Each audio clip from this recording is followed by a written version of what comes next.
Bismillahirrahmanirrahim.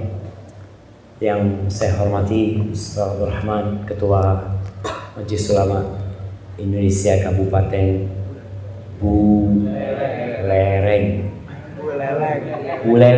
Oke, Buleleng. Masya Allah. Jazakallah khair Ustazana. Yang saya hormati para jamaah semua yang hadir di tempat ini, ana ucapkan assalamualaikum warahmatullahi wabarakatuh.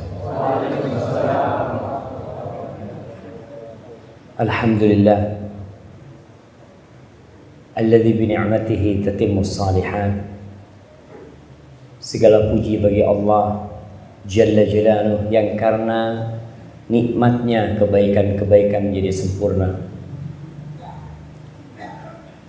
Kita sebagai hamba Allah hendaknya selalu mengingat bahwa setiap tarikan nafas yang kita lakukan itu adalah nikmat dari Allah Jalla Jalaluhu. Dan semuanya bisa sempurna karena Allah yang memberikannya kepada kita. Seorang hamba yang beriman tidak boleh sombong, tidak boleh merasa bahwa dia mendapatkan nikmat itu karena dia pantas mendapatkannya. Tidak. Dia mendapatkan nikmat itu karena Allah yang memberikannya. Allahumma salli wa sallim wa zid wa barik wa an'im ala sayyidina wa maulana Muhammadin wa ala alihi wa ashabihi ajma'in.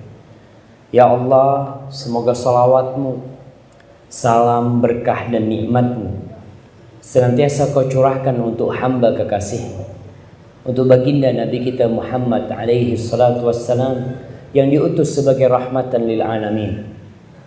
Dan kita yang mengaku menjadi umatnya Nabi Muhammad sallallahu alaihi wasallam, kita harus menunjukkan rahmat itu kepada umat manusia.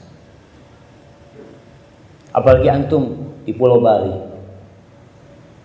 di tempat yang mungkin umat Islam minoritas, sehingga di sini kewajiban antum untuk menunjukkan al-akhlaq al-islamiyah, untuk menunjukkan bentuk-bentuk rahmat Rasulullah sallallahu alaihi wasallam, karena beliau rahmatnya bukan hanya untuk umat Islam, tapi rahmat yang dihadiahkan oleh Allah kepada kita adalah lil alamin, untuk alam semesta ini. Maka semoga selawat senantiasa tercurahkan untuk beliau, untuk istri-istri beliau. Para wanita hendaklah meneladani istri-istri Nabi SAW. Mereka adalah istri-istri yang qanaah, yang menerima. Suaminya miskin. Nah, Rasulullah SAW hidup serba kekurangan. Di awal sebelum tahun 7 Hijriah beliau sangat kekurangan. Seringkali beliau berpuasa karena tidak ada makanan di rumah. Maka hendaklah kita meneladani istri-istri Nabi, meneladani putra-putri Nabi, meneladani para sahabat Nabi yang terutama Abu Bakar As-Siddiq, Umar bin Khattab, Uthman bin Affan dan Ali bin Abi Thalib. Semoga Allah meridhai kita bersama mereka. Amma ba'd. Malam ini, tepatnya malam Senin, tanggal 16 Syawal.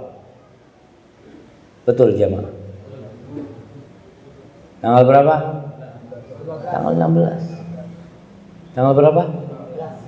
15. Tadi sebelum maghrib tanggal 15. Setelah matahari tenggelam tanggal 16. Karena kalender Islam bermula dengan tenggelamnya matahari, dengan munculnya hilal, bukan dengan jam 12 malam. 16 hari kira-kira kita meninggalkan bulan Ramadan.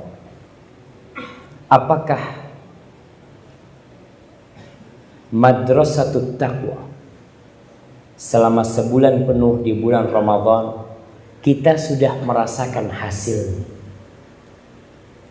Setelah sebulan seperti sebuah pisau yang diasah sebulan penuh, maka insya Allah itu pisau akan sangat tajam.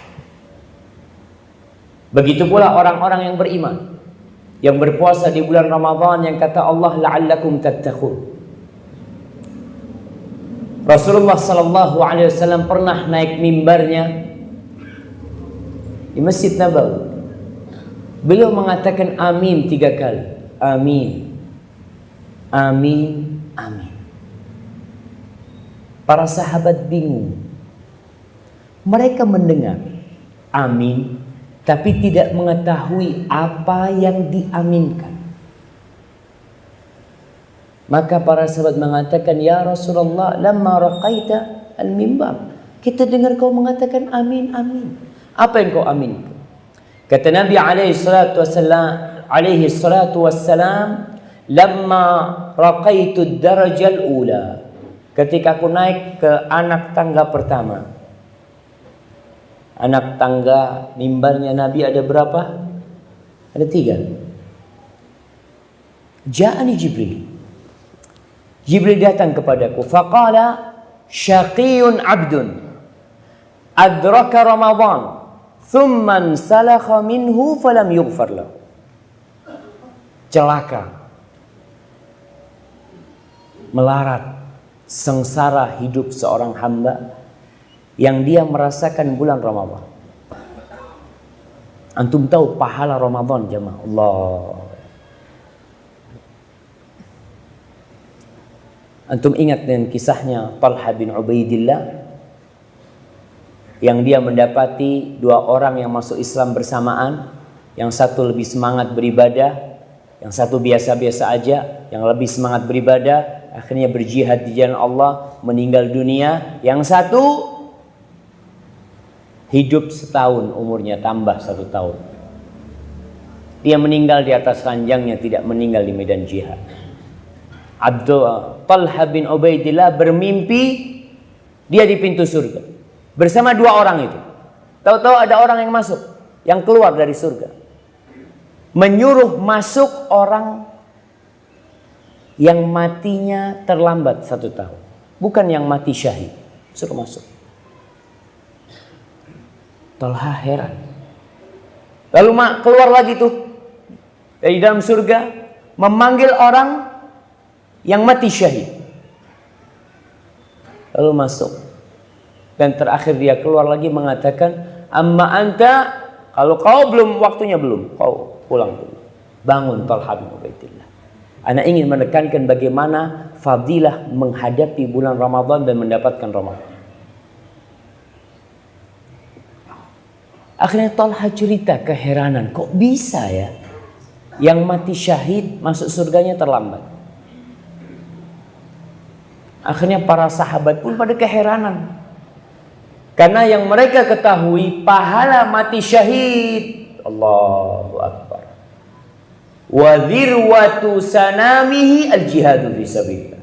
Puncak dari ajaran Islam adalah jihad fi sabilillah. Gimana orang yang mati syahid, mati di medan perang kok masuk surganya terlambat dibandingkan yang mati di atas ranjangnya? Lalu mereka menjumpai Nabi SAW. Nabi mengatakan kepada mereka, mimma ta'jabun, apa yang menyebabkan kalian keheranan? Qalu ya Rasulullah, tuh yang satu semangat beribadah mati di medan perang, tapi masuk surganya kedahuluan sama yang mati setelahnya, padahal mati biasa. Oh, kata Nabi SAW, alaysa asha ba'dahu sanah, bukankah orang itu umurnya ditambah 1 tahun? Iya, masuk Islamnya bareng, tapi matinya yang terlambat. Fa shalla kadza wa kadza, dan dia sholat berapa rakaat dalam 1 tahun. Tsumma adraka Ramadan, dan dia mendapati bulan Ramadan. Iya ya Rasulullah sallallahu alaihi wasallam. Lalu Nabi menjelaskan, fa inna bainahuma, di antara 2 orang ini derajatnya, perbedaannya di surga itu ma bainas samai wal ard, antara langit dan bumi. Bayangkan. Makanya celaka orang yang hidup di bulan Ramadan, selesai Ramadan, masuk ke bulan Syawal, dosa-dosanya belum diampuni. Terus ngapain kau selama Ramadan?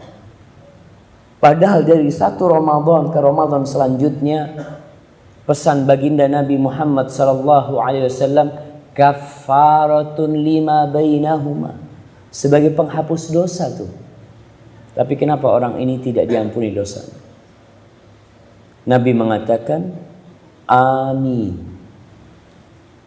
Lalu Jibril mengatakan, syaqiyun abdun adraka walidayhi au ahadahuma falam yudkhilahul jannah. Celaka seorang hamba yang mendapati kedua orang tuanya masih hidup, atau salah satu di antara keduanya, tapi ternyata dia tidak masuk surga. Jamaah, kalau ada tikus mati di lumbung padi, antum heran apa tidak heran? Tidak heran Ustaz kalau mati kekenyangan, tapi dia mati kelaparan. Ini sangat mengherankan. Dan seorang anak yang mendapati kedua orang tuanya masih hidup atau salah satu, lalu nggak masuk surga, ini celaka nih anaknya. Kenapa? Tiket masuk surga ada di depan dia, tinggal dia ambil, dia berangkat masuk surga. Tapi dia tinggal tuh tiket. Maka Nabi mengatakan, amin, semoga celaka dia. Lalu yang ketiga, aminku yang ketiga, Jibril mengatakan, syaqiyun abdun dzukirta indahu falam yusalli alaika. Celaka seorang hamba, celaka seorang hamba yang dirimu disebut di hadapan dia. Namamu, nama Nabi Muhammad SAW disebutkan di depan dia, lalu dia tidak berselawat kepadamu.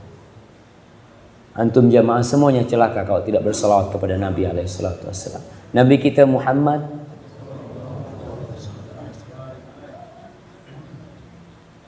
Ana tadi ngelihat ada air di sini jamaah. Kenapa dipindah airnya? Hah? Jazakallah khair, syukran.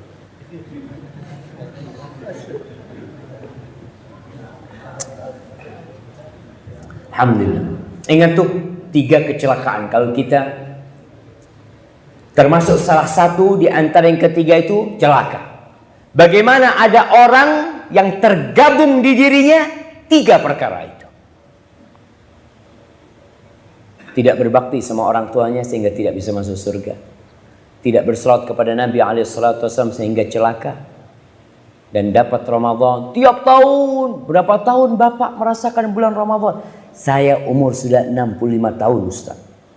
Ramadan ya tiap tahun, tapi saya nggak puasa. Na'udzubillah.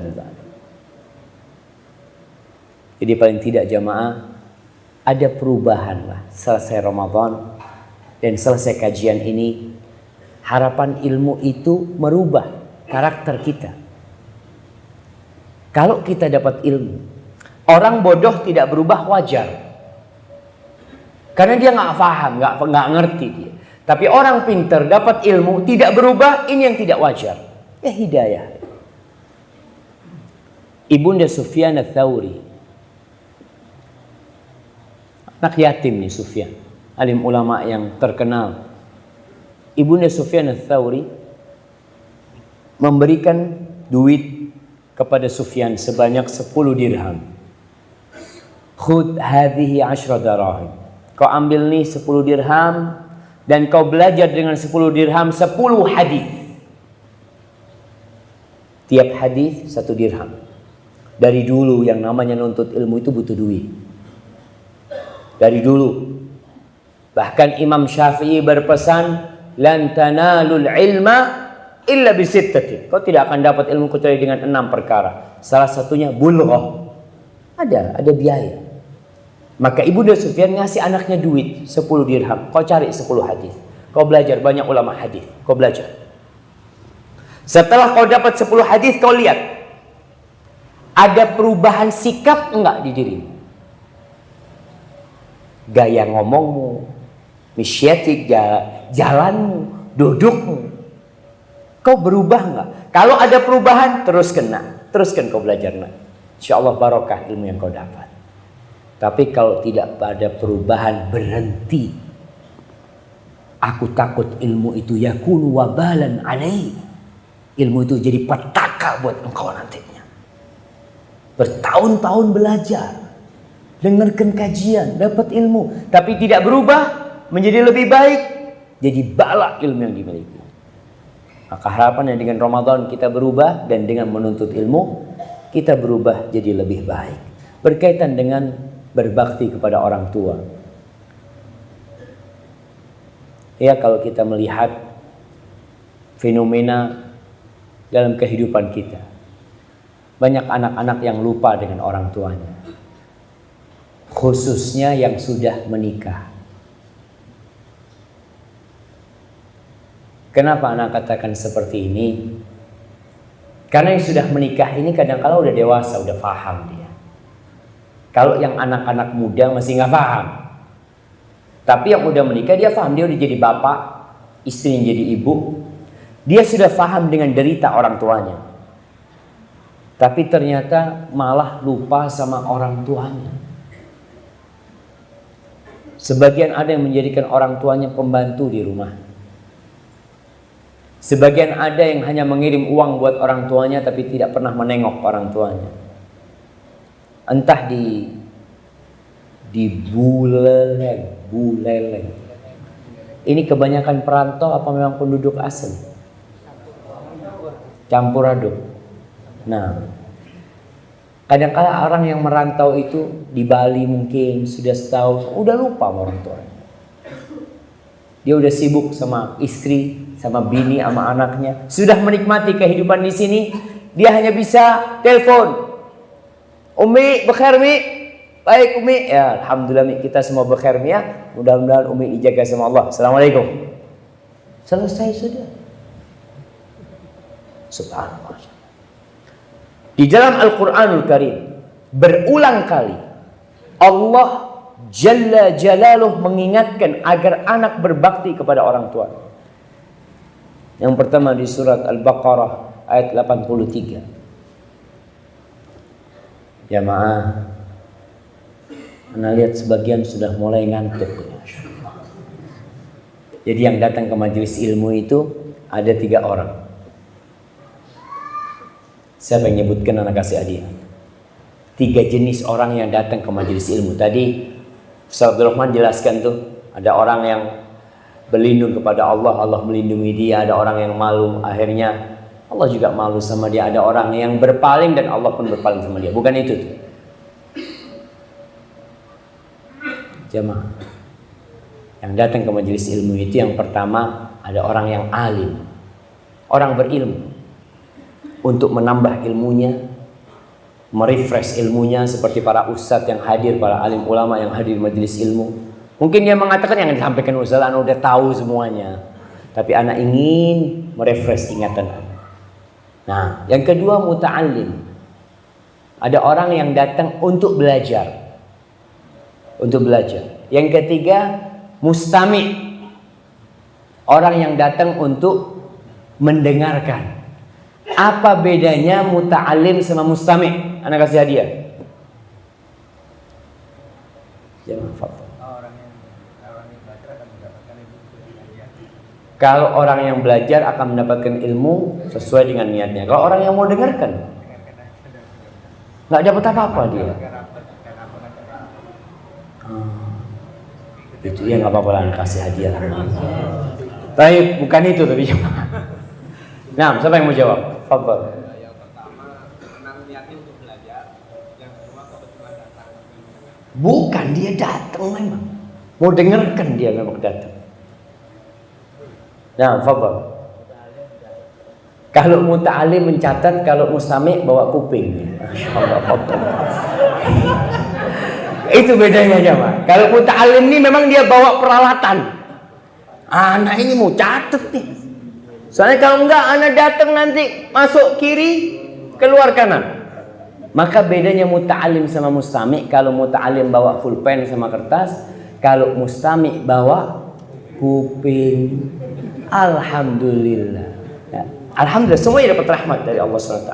Kata Ibnu Mas'ud, kun aliman au muta'alliman au mustami'an. Wala takunir rabi' fatahla. Kau jangan jadi orang yang keempat. Karena ketika para ulama dulu ngajar, itu para penuntut ilmu bawa buku. Tapi ada orang-orang yang hanya membawa telinga. Biasanya kalau bawa telinga itu ya mulai bersandar. Kalau ceramahnya enak lanjut, kalau tidak bismillahirrahmanirrahim. Wah ya mulai dia merem-merem. Tapi kalau muta'alim enggak, dia bawa, ana memang mau belajar nih. Nah, salah satu yang antum catat nih, surat Al-Baqarah ayat 83. Allah mengatakan wa id akhadna mitsaqa bani Israil la ta'buduna illallah wa bil walidaini ihsana. Ketika kita mengambil sebuah perjanjian atas Bani Israel. Apa perjanjian itu? La ta'buduna illallah. Kalian jangan beribadah kecuali kepada Allah. Tauhid. Jangan minta sama siapa-siapa. Jangan memohon kepada siapa-siapa kecuali kepada Allah. Wabil walidaini ihsana. Dan Allah mengambil perjanjian setelah tauhid adalah berbakti kepada kedua orang tua. Setelah itu wadzil qurba wal yatama wal masakin. Berbuat baik kepada kerabat, anak yatim, anak miskin. Sebagian orang dibalik. Dia Masya Allah sama anak yatim demen banget. Bikin acara bagi-bagi sama anak yatim. Tapi sama orang tuanya tidak. Kau seharusnya sama orang tua. Ingat ketika seorang sahabat datang menjumpai Nabi SAW. Ya Rasulullah, man ahaqqun nas bihusni suhbati au sahabati.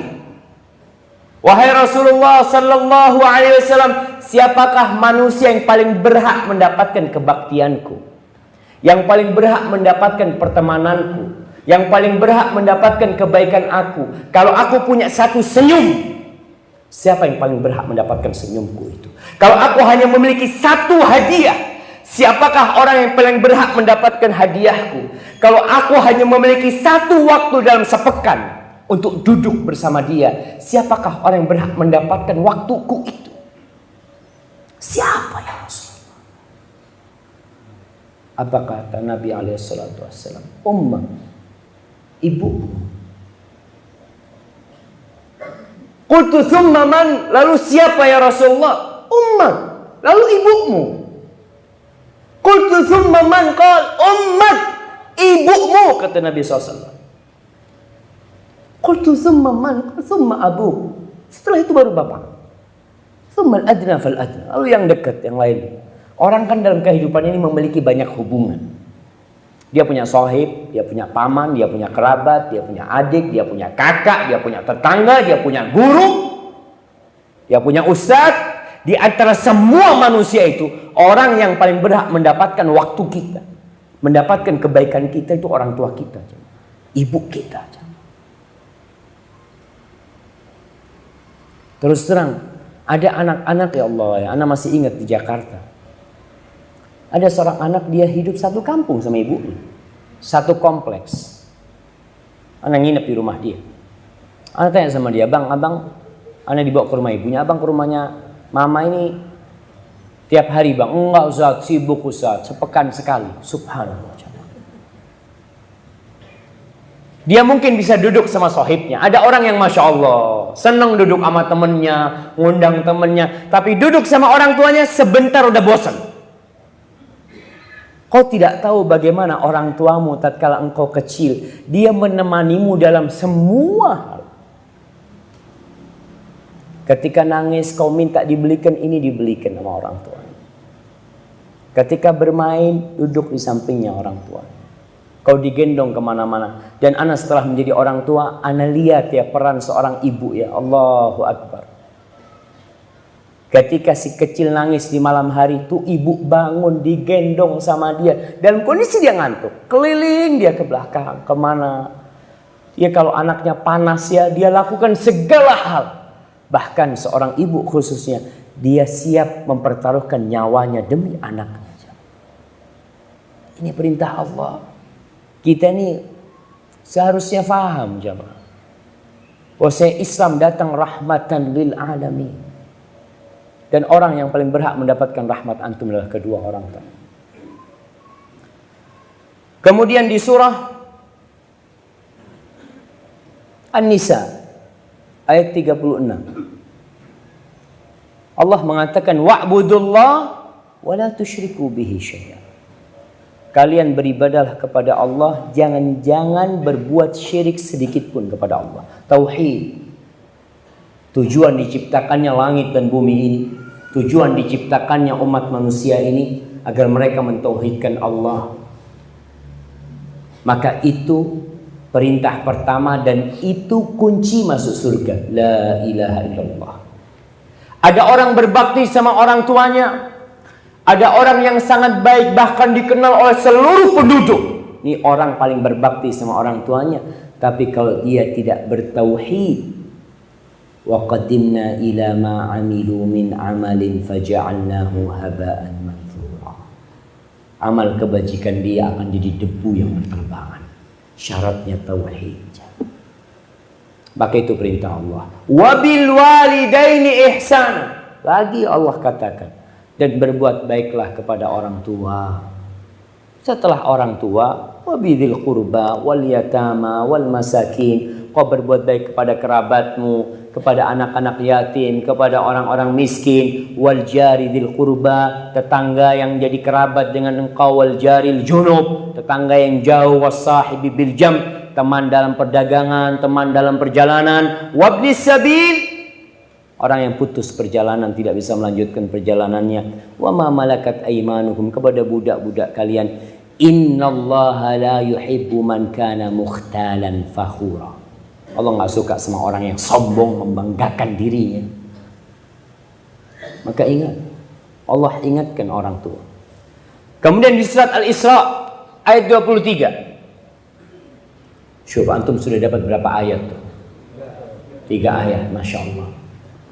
Antum pulang nanti dibaca di rumah. Insya Allah antum udah berulang kali membaca ayat itu. Apalagi di bulan Ramadan.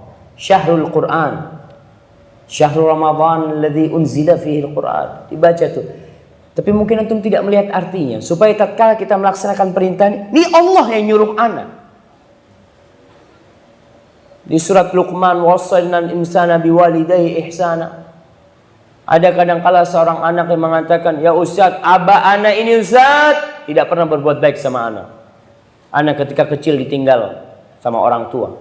Orang tua bekerja di luar negeri.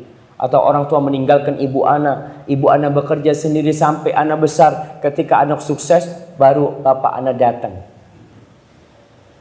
Apakah anak harus berbuat baik kepada bapak anak? Naam, wajib untuk berbuat baik. Antum tahu bagaimana Nabi Ibrahim, bapaknya itu pembuat patung, pembuat berhala, penjual berhala, penyembah berhala, dan Nabi Ibrahim terus mendakwain orang tuanya. Akhirnya orang tuanya marah kepada Nabi Ibrahim, la illam tantahi la arjumannak wahjurni maliya. Aku usir kau, nggak kenal lagi sama kau. Kau kalau nggak berhenti ngasih nasihat aku, nggak berhenti dengan yang kau dakwahkan itu, aku akan merajammu. Ini bapaknya mengatakan itu kepada Nabi Ibrahim. Apa kata Nabi Ibrahim? Qala salamun alaik sa'astaghfiru laka rabbi innahu kana bi hafiya. Semoga Allah menyelamatkan engkau wahai ayahanda. Tuh bapaknya seperti itu. Islam mengajarkan berbakti sama orang tua dalam semua kondisi. Jadi kalau ada anak yang merasa orang tuanya kok mau ngambil manfaat aja Ustaz, setelah anak sukses dia datang, dia tetap bapakmu. Kau bisa hidup, kau ada di dunia karena sebab ada bapakmu. Walaupun bapakmu zalim, walaupun bapakmu kafir, tetap wasahibhuma fid dunya ma'rufah. Di surat Al-Isra ayat 23. Apa kata Allah?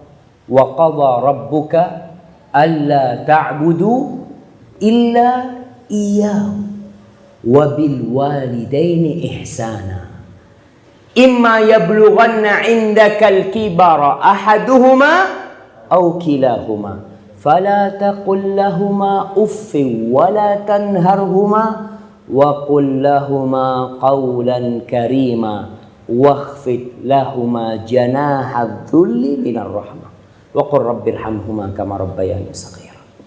23, 24, 25. Allah mengatakan dan Allah telah membuat keputusan. Allah telah menetapkan. Allah telah memerintahkan agar engkau tidak menyembah kecuali hanya kepada Allah dan berbuat baik kepada kedua orang tua. Bayangkan jamaah. Jadi kalau pengajian itu berulang judulnya, sebenarnya memang seperti itu orang harus diingatkan. Antum kalau baca Al-Quranul Karim, berapa kali Allah sebutkan tentang surga? Berulang kali. Berapa kali Allah memanggil kita agar kita melaksanakan sholat? Banyak kali. Berapa kali Allah menyuruh kita bersolawat kepada Nabi SAW, beristighfar kepada Allah Jalla Jalaluh, berzikir? Banyak kali. Kenapa? Karena kita sering lupa, jamaah. Makanya diingatkan. Dan di ayat ini Allah mengingatkan, wabil walidaini ihsana. Lalu imma yablughanna indakal kibar. Kau lihat dalam posisi orang tuamu itu sudah sepuh. Sudah sepuh. Keduanya atau salah satu dari keduanya. Kenapa Allah ingatkan agar kita berbakti kepada orang tua tatkala mereka sepuh? Padahal kewajiban berbakti ketika kita muda, mereka muda pun kita wajib berbakti. Biasanya kalau orang tua masih muda, yang butuh itu anak. Bapak belum butuh sama kita. Orang tuanya masih bisa bekerja, orang tuanya masih sehat, dia nggak butuh. Tapi kalau sudah tua renta, di sini dia butuh sama antum. Maka Allah ingatkan, ketika orang tua kalian sudah sepuh, berarti kalian sudah tua. Orang tua sepuh itu umur berapa jamaah? 60 lah, 50, kepala 5 ke atas lah, itu sudah mulai capek-capekan. Pensiun umur berapa? Oke, 58. Dulu 55, 56, sekarang 58, mungkin nanti 60. Wallahu a'lam. Tapi yang jelas orang pensiun itu ya bisa disebut sepuh lah. Udah kau nggak usah kerja, biar yang muda kerja. Pada saat inilah anak memiliki kewajiban berbakti yang lebih. Kata Allah, ketika orang tuamu sepuh, 2 atau 1. Mungkin 1 meninggal dunia, atau yang 1 masih muda. Karena kadangkala bapak kita, Masya Allah, baru menikah umur 35 tahun. Ibu kita umurnya 20 tahun pada waktu itu. Ada perbedaan umur 15 tahun. Jadi yang sepuh duluan siapa? Bapak kita. Ibu kita masih muda, masih sehat. Kadangkala terjadi seperti itu. Tapi apa yang harus kau lakukan? Fala taqul lahuma uffin. Allah mulai dengan masalah lisan. Jangan pernah engkau mengatakan uff kepada bapak atau ibu. Orang kalau sudah sepuh itu banyak permintaan. Kadang-kala permintaannya aneh-aneh. Iya. Ada seorang ibu yang dia ngomong sama anaknya, "Nah, Umi kepingin nak diantarkan ke tempat sohib-sohib perempuan dia." Apa kata anaknya? Nih, cuma 30 menit. Anak antarkan, anak tunggu. Umi nggak ada, anak tinggal. Ibunya butuh sama anaknya. Kalau anaknya tidak mengantarkan, tidak berangkat. Kata uminya, iya nak, diantar. Sampai sana ditunggu sama anaknya. Ada jam, dia lihat jam. 30 menit diketuk. Mungkin di dalam ya uminya lagi seneng-seneng ketemu sama sohibnya, macam-macam, nggak dengar. Anaknya pulang, ditinggalkan ibunya. Dapat berapa waktu ada telepon ke rumah itu, disebutkan kalau anaknya sudah tabrakan dan mati. Hati-hati jemaah.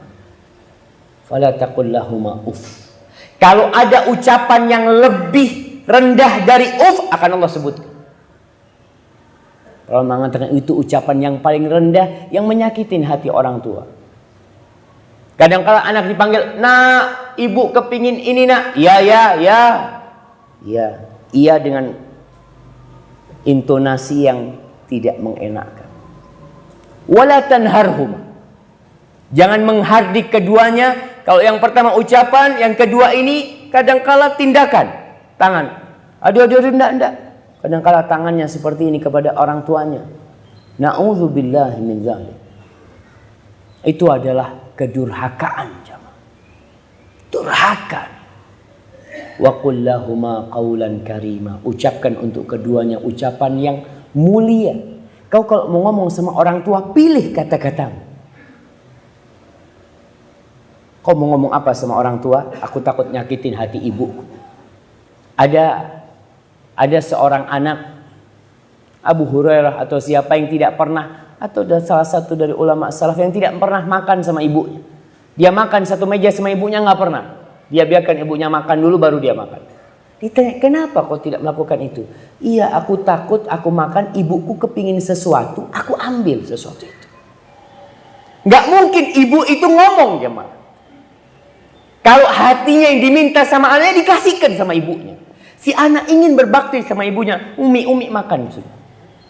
Setelah uminya makan, sisa itu baru dimakan oleh anak. Takut dia durhaka sama orang tua. Ada seorang alim ulama, Masya Allah. Kalau nggak salah Roja bin Haywa. Lagi ngisi pengajian, ibunya datang. Muridnya ini banyak, coba.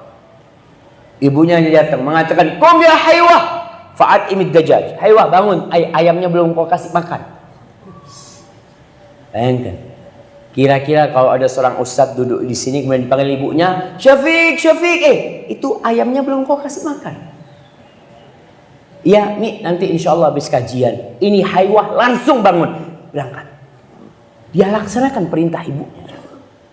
Bayangkan perintah orang tua ini. Kau sedang sholat sunnah, dipanggil sama ibumu, kau putus sholat sunnah. Sholat kau ini, Allahu Akbar. Alhamdulillahi Rabbil Alamin. Fulan. Berhenti sholat. Para ulama mengatakan boleh memutuskan sholat sunnah karena menjawab panggilan orang tua itu wajib. Maka perhatikan, kita nggak main-main sama orang tua kita. Wa qul lahuma qawlan karima wakhfid lahuma janahadz dzulli minar rahmah. Engkau rendahkan untuk keduanya sayap kerendahan yang penuh dengan rahmat, penuh dengan kasih sayang buat kedua orang tuamu. Kau mau diinjak-injak, mau diapakan, terserah orang tua. Ingat seorang anak yang melaporkan bapaknya kepada Rasul sallallahu alaihi wasallam. Anak mengadukan bapaknya. Yang mengatakan, "Ya Rasulullah, inna abi akhadha mali." Bapakku ini ngambil hartaku. Oh gitu. Bapakmu ngambil hartamu? Iya Rasulullah. Panggil bapaknya. Masya Allah. Berapa menit lagi Ustaz? Kok sudah mau adzan nih Ustaz? Hah? 7 menit lagi? Siap. Ana izin minum dulu jamaah.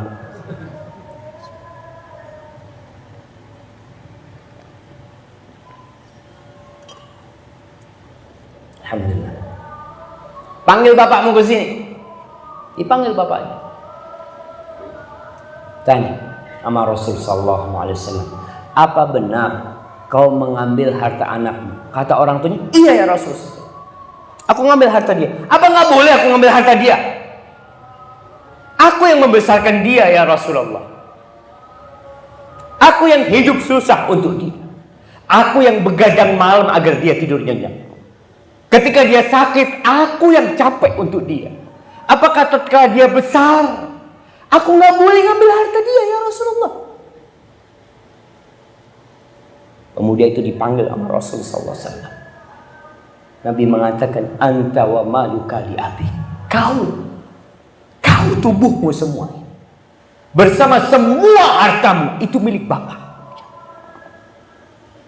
Nggak ada orang tua itu ngampung sama anaknya, itu tidak ada. Ingat nih anak-anak. Ada seorang syekh yang didatangi oleh seorang pemuda. Dia mengatakan, Syekh, ana mau tanya, Syekh, kata dia. Iya, kau mau tanya apa? Syekh, gini Syekh, ini masalah keluarga, kata dia. Ibuku ini numpang sama aku, Syekh. Syekh mengatakan, tolong pertanyaanmu diulangin. Syekh, gini Syekh, ibu ana ini numpang sama ana. Tolong pertanyaanmu diulang lagi. Syekh, gini Syekh, ibuku ini numpang sama aku. Kata Syekh, tolong diulang lagi pertanyaanmu. Syekh, tolong saya dengerin dulu aku ngomong, Syekh. Anda, pertanyaanmu salah, kata dia. Seharusnya kau katakan kau itu numpang sama ibu. Kata yang bertanya, ya kalau gitu sudah selesai. Kalau memang sang anak yang numpang sama orang tuanya, selesai urusannya. Dia ingin mengatakan, melaporkan ada keributan antara istri sama ibunya, ibunya numpang. Berarti ada pikiran gimana kalau ibunya dipindahkan. Kau yang seharusnya pindah. Kalau kau mau pindah, bukan ibumu yang dikeluarkan dari tempat itu. Ingat nih, kita kadang-kala salah mendudukkan orang tua kita. Anta wa maluka li abi. Kalau bapakmu datang, nah aku ambilnya motormu nak, fadl nak, abah. Itu motornya abah. Jangan sampai jamaah.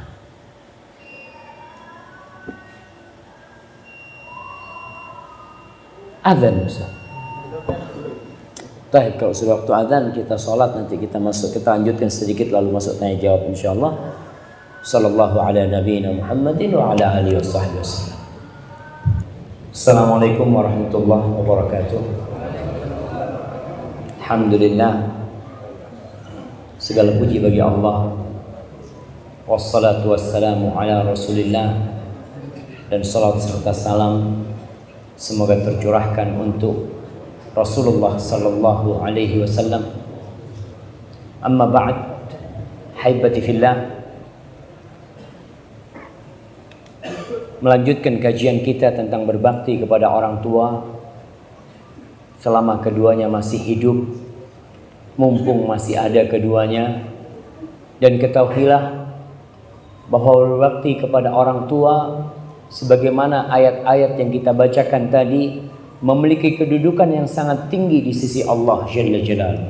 Bahkan menjadi kewajiban kedua setelah bertauhid, itu berbakti kepada orang tua. Kalau kita melihat bagaimana Nabi menanamkan tentang berbakti kepada kedua orang tua di dalam banyak hadis, Muawiyah As-Sulami mengatakan, Ataitun Nabiyya sallallahu alaihi wasallam, aku mendatangi Nabi alaihi salatu wassalam. Faqultu ya Rasulullah, inni uridul jihad fi sabilillah. Wahai Rasulullah, aku ingin berjihad di jalan Allah. Artinya dia ingin surga Allah. Nabi tidak bertanya kepada dia, apa persiapanmu? Apakah kau sudah latihan tiap hari? Apakah kau pernah berperang sebelumnya? Apa yang engkau miliki? Nabi tidak bertanya itu. Malahan Nabi bertanya, a ummuka hayyah? Ibumu masih hidup? Mau jihad yang ditanya, ibumu masih hidup? Qultu na'am. Iya ya Rasulullah. Di sini Nabi mengatakan, ilzam rijlaha fathamma al-jannah. Kau kan cari surga. Engkau ingin berperang, berjihad, kau cari surga. Engkau terus-terusan berada di kaki ibu. Di situ tuh surga. Bayangkan nih orang mau berjihad. Ada yang lainnya juga mau berjihad dan mau berhijrah. Dia mengatakan, ya Rasulullah, aku tinggalkan kedua orang tuaku dalam kondisi menangis. Nih jamaah, orang mau jihad, mau berhijrah, dia tinggalkan kedua orang tuanya dalam kondisi menangis. Apa kata Nabi alaihi salatu wassalam? Irji' ilaihima. Kau pulang kepada keduanya, fa'adhikhum. Bikin mereka tersenyum, tertawa sebenarnya engkau telah membuat keduanya menangis. Itu mau jihad. Apalagi cuma mau nuntut ilmu. Apalagi cuma mau bekerja cari dunia. Sebagian anak, Masya Allah, kerja di Jakarta. Ibunya di sini ngatakan, nak, jangan nak. Nggak bisa bu, aku mau ke Jakarta. Ibunya ngomong jangan, kau tetap berangkat, durhaka kau sama orang tua. Dan kalau ibu mengatakan nak pulang, pulang. Jangan kau mengatakan Ustaz, anak punya istri, gimana makan mereka? Allah yang kasih makan mereka. Kau punya kewajiban berbakti sama kedua orang tuamu sebelum kau berbuat baik sama anak dan istri. Tapi subhanallah, orang tua ini apalagi ibu ya, kadangkala dia membiarkan anaknya. Anaknya memaksa mau berangkat kerja, ibunya ngomong jangan nak, besok anaknya lagi memaksa ini itu. Akhirnya ibunya dengan sakit hati, ya udahlah kau berangkatlah. Jangan sampai kau menyakiti kedua orang tua. Dan kita tidak akan pernah bisa membalas budi kedua orang tua kita. Abdullah bin Umar bin Khattab radhiyallahu taala anhu, dia pernah mendapati orang menggendong ibunya. Kalau sekarang orang umroh, orang haji pakai kursi roda, dulu nggak ada kursi roda, yang ada digendong. Ana masih melihat ketika di tahun 1419 ketika kita di Madinah dan berangkat umroh, itu kalau ada perempuan atau lelaki yang tua renta tidak bisa tawaf, itu ditandu aja. Ditandu di kepala. Orang 4 yang nandu.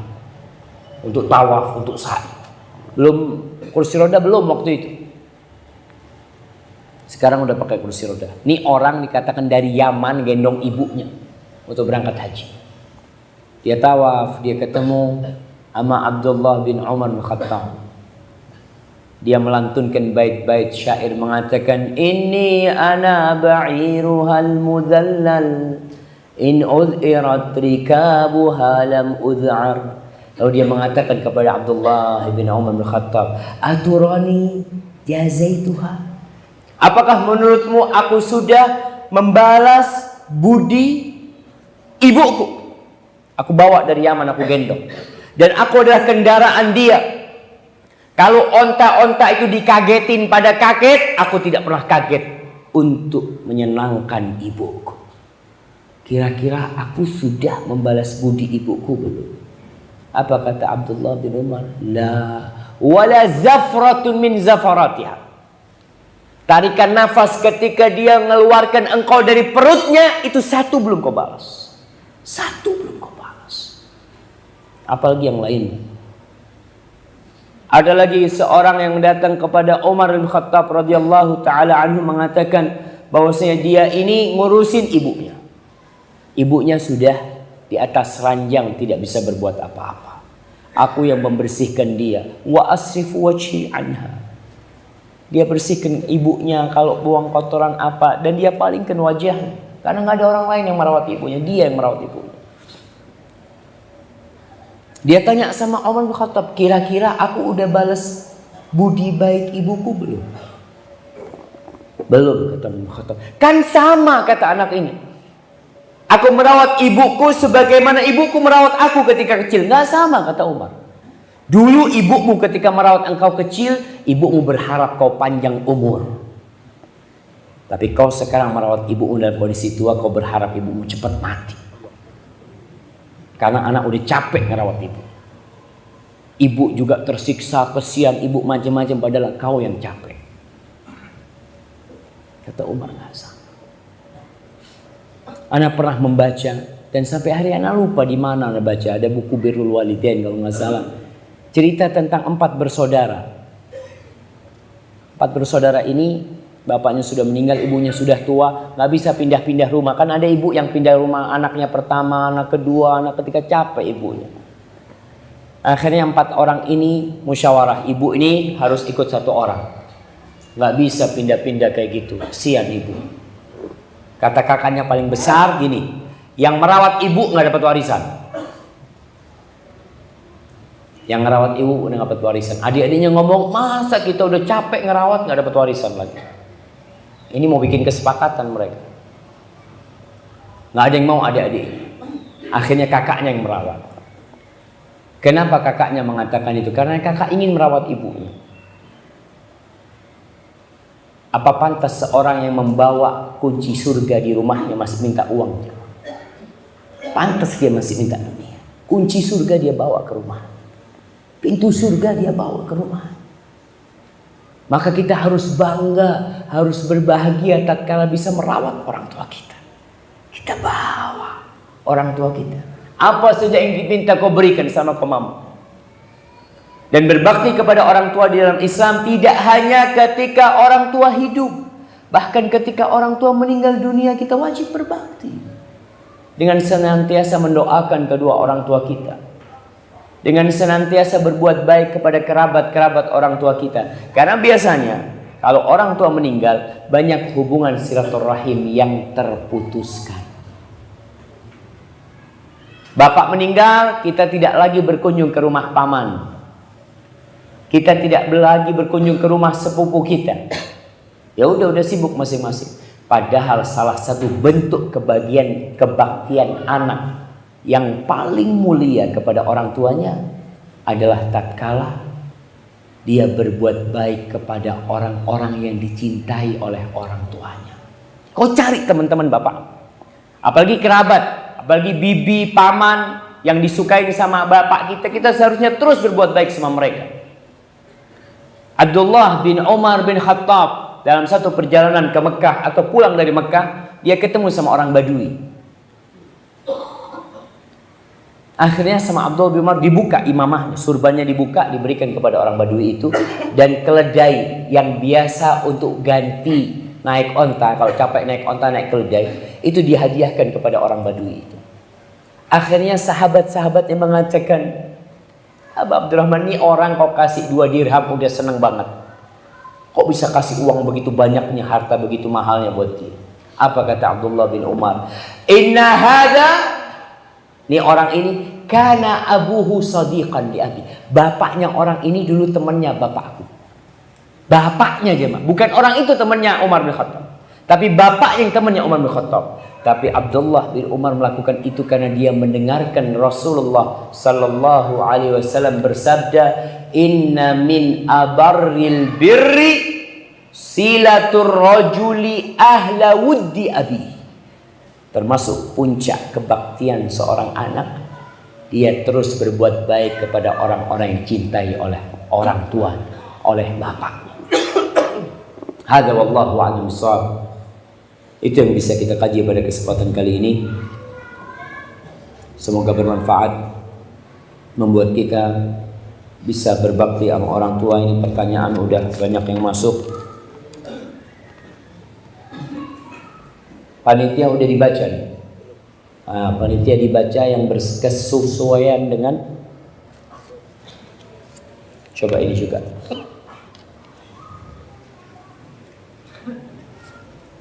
Ustadz, bagaimana caranya saya berbakti kepada orang tua yang ada di kampung halaman, sedangkan orang tua menyuruh saya merantau?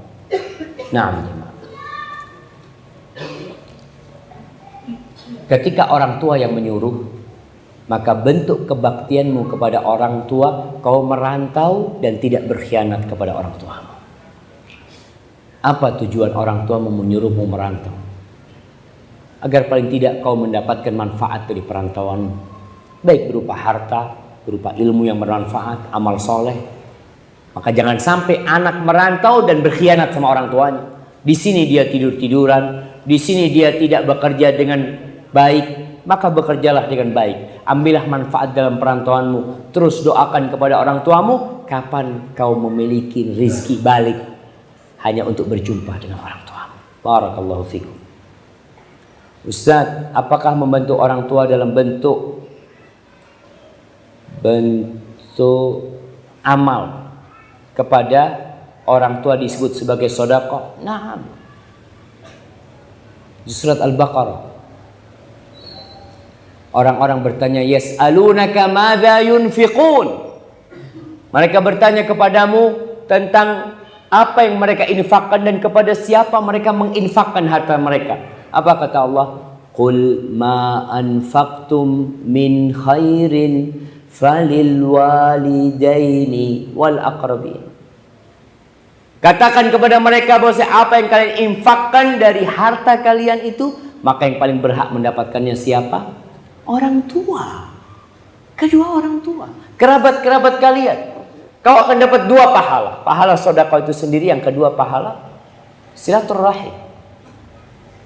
Dan ketika engkau beramal, berbuat baik kepada orang tua, tentunya itu lebih mulia daripada kau berbuat kepada orang lain.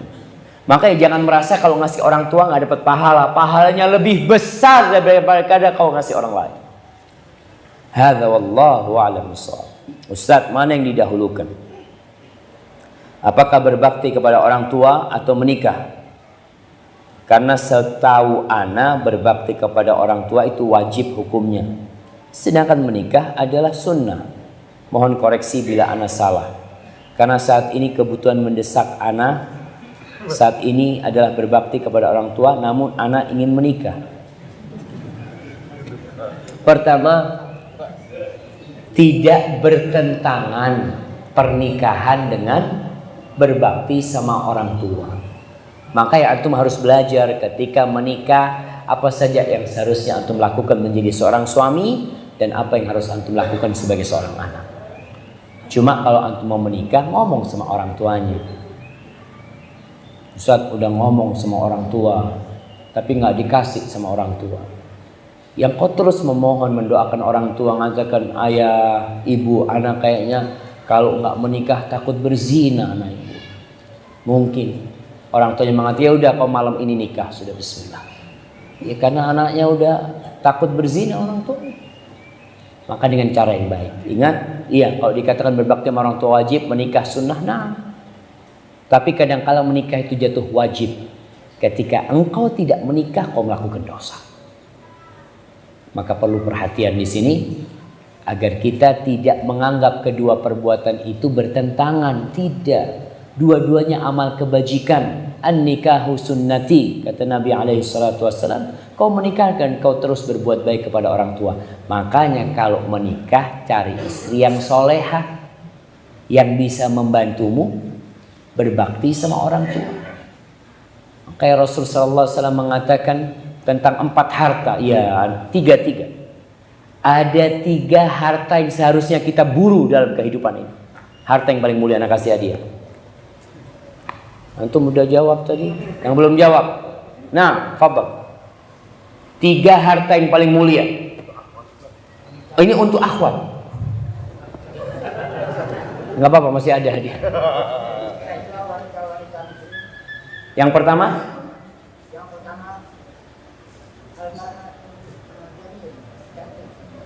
Istri yang cantik. Yang kedua, keturunan. Yang ketiga, ad-dinul Islam. Kayaknya kurang tepat, jemaah. 3 harta yang para sahabat bertanya ketika turun ayat. Nah,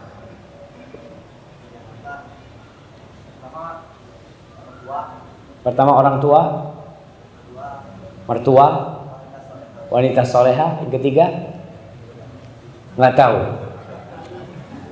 Lisan yang selalu berzikir. Nah, ini dengarkan. Lisan yang selalu berzikir. Istri soleha yang bisa membangunkan untuk mengajak kebaikan kepada suami. Istri yang senantiasa mengajak kepada kebaikan. Yang ketiga, berbakti kepada orang tua. Berbakti sama orang tua. Hati yang bersyukur. Udah dibantuin antum, nggak apa-apa hati yang bersyukur. Dah apa. Nah, ini kata Nabi SAW ketika turun firman Allah, alladzina yaknizuna innal ladzina yaknizuna adh-dhahaba wal fiddata wa la yunfiqunaha fi sabilillah fabashshirhum bi'adzabin alim yauma yuhma 'alaiha fi nari jahannam, sampai akhir ayat itu. Para sahabat takut mengumpulkan harta. Ternyata harta yang ditumpuk, yang ditimbun akan menjadi setrika buat pemiliknya pada hari kiamat. Maka mereka bertanya, ya Rasulullah, lau alimna afdal amwal fanattakhidhu. Kalau kita tahu harta yang paling mulia, lalu kita akan kumpulkan. Kata Nabi sallallahu alaihi wasallam, afdaluhu lisanun dzakir wa qalbun syakir wa zaujatun mu'minatun tu'inuhu ala imanihi wa fi riwayatin wa zaujatun mu'minatun tu'inuhu ala amril akhirah. Itu 3. Lisan yang pandai berzikir, hati yang pandai bersyukur, dan istri yang membantu urusan akhirat, bukan istri yang bisa buka warung. Nah, cari istri yang bisa dapat fulus, Ustaz. 3 ekor aja. Makanya kalau kau mau menikah, ya cari istri yang soleh, yang membantumu berbakti sama orang tua. Karena sebagian menantu itu lebih dicintai sama mertua daripada anak sendiri. Gara-gara tuh menantu baik, maka fadhol kau cari. Ustaz, apa yang harus ana lakukan jika suatu kesempatan sang anak ingin menghadiri majelis ilmu, sementara di saat yang sama si ibu ingin dan membutuhkan anaknya? Kau sama ibumu, jemaah. Kau bisa nuntut ilmu di lain waktu, di waktu yang lain. Dan sekarang Masya Allah, dengan adanya kamera, dengan adanya media, kalau kau nggak bisa hadir sekarang, kau bisa belajar nanti. Alhamdulillah. Tapi berbakti sama orang tua, bayangkan sholat sunnah aja antum dipanggil sama ibu. Fulan, berhenti kau sholat, kau datengin ibu. Hadza wallahu a'lam bissawab. Ustaz, adakah doa ikhtiar khusus agar segera dipertemukan dengan jodoh? Antum nggak perlu dipertemukan, antum cari jodohnya. Bersamaan dengan safarnya Ustaz, tolong doakan ana kami, karena doa orang safar salah satu doa yang diijabahkan. Masya Allah. Mudah-mudahan antum cepat nikah dengan istri yang soleha, dan semua yang belum nikah. Barakallahu fikum. Insyaallah tuh doanya diaminkan sama semua. Terus gimana kalau yang sudah punya istri mengaminkan juga, Ustaz? Masya Allah. Berarti tambah nih. Masya Allah. Hati-hati antum nih. Maaf. Nah. Barakallah. Ustaz, ana mau tanya Afan sebelumnya pertanyaan di luar tema. Gimana kok lolos? Bagaimana caranya mendapatkan kekayaan? Ya, cuma dengan taat pada agama. Sedangkan zaman sekarang banyak pekerjaan yang cuek pada sholat. Dan apa saja amalan yang harus diistiqomahkan untuk mencari rezeki yang barokah dan bisa membuat kaya. Jamaah, kekayaan itu nggak apa-apa. Nabi SAW mengatakan la ba'sa bil ghina liman ittaqa. Kekayaan itu nggak apa-apa buat orang yang bertakwa. Orang kaya nggak bertakwa, duitnya buat apa? Buat berzina, duitnya buat minum-minuman, duitnya buat melakukan kemaksiatan. Kalau kekayaan tidak dengan ketakwaan, makanya la ba'sa bil ghina liman ittaqa. Lalu Nabi mengatakan walakinna sihhata khairun minal ghina liman ittaqa. Akan tetapi kesehatan itu lebih baik buat orang yang bertakwa daripada harta. Antum tuh punya badan sehat, mau dihargain 1 miliar. Yang bertanya mana nih? Baik. Yang bertanya kalau mamanya, oke, kau dikasih uang 1 triliun, tapi kau stroke nggak bisa apa-apa di atas ranjang, mau? 1 triliun Ustaz. Buat apa Ustaz ya kalau ada kena stroke? Gak ada gunanya. Antum kadang-kadang lihat orang pakai mobil mewah, Masya Allah. Mobil yang tipis itu, yang bisa terbuka kapnya. Antum melihat ada orang datang, Masya Allah, Masya Allah. Kapan anda punya kayak gini ya? Tahu-tahu yang keluar kakinya putus 1, pincang. Antum mau pincang naik mobil itu? Mau? Apa antum nggak Ustaz Ahsan punya kaki Ustaz, nggak apa-apa sudah nggak punya mobil, yang penting 2 kakinya sehat. Itu kata Nabi SAW. Sehat itu lebih baik daripada kekayaan. Antum mau minta kekayaan boleh, tafadhal. Bahkan Nabi mengajarkan kita tiap pagi berdoa mengatakan Allahumma inni as'aluka ilman nafi'an wa rizqan thayyiban wa amalan mutaqabbalah. Tuh dawamkan tuh amalan itu. Tiap pagi sebelum matahari terbit kau baca Allahumma inni as'aluka ilman nafi'an, ilmu yang bermanfaat ya Allah, Tuh, takut kalau dikasih rizki tapi nggak punya ilmu, jadi mudarat. Wa rizqan thayyiban, minta rizki yang thayyib, yang halal, dan minta amalan yang diterima. Nabi juga mengajarkan doa, Allahumma inni as'alukal huda wat tuqa wal afafa wal ghina. Ya Allah, aku minta kepadamu petunjuk. Masya Allah, jemaah udah cukup jemaah. Ana udah mulai goyang nih jemaah. Nah, minta huda wat tuqa wal afafa wal ghina, dan minta kekayaan, tafadhal.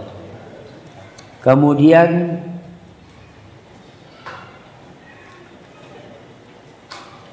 apa yang dimaksud dengan masuk surga? Kayaknya dia pertanyaannya dua jemaah, jadi satu aja yang Anda baca.